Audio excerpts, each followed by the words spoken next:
But then he goes on and he says he feels like it's sort of this fleshly reaction that Christians are having to, we're losing our nation.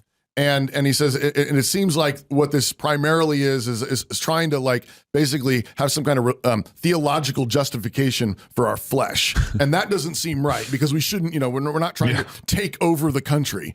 I mean, what do you say to that?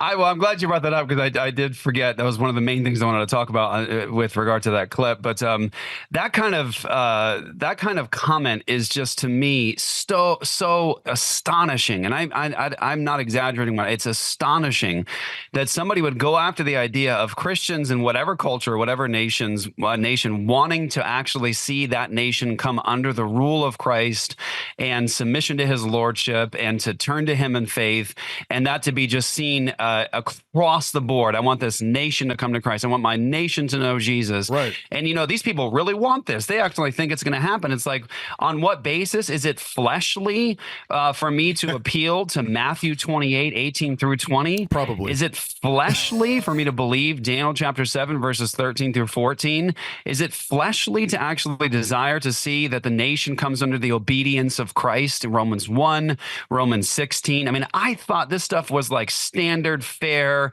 Christianity 101, that's what we're trying to do, win the nation to Christ. Everyone believes in Jesus. Everyone's under His authority. They love the law of God.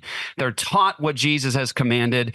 It just seems so odd to me. It's like, how did this become so foreign to us in the West that we're trying to win the nations to Jesus and everyone bows and confesses to Him as Lord? I thought that's what we were trying to do. I thought that's what every Christian believed. Right. And somehow we have this strange version of the Christian faith that just wants to have Bible studies in basements and wants to have this sort of private Christian experience. And like, we're supposed to be winning the nations, but like, don't expect it to actually be successful. It's kind of wishful thinking here, guys. We're not really believing the Great Commission as something that's going to happen.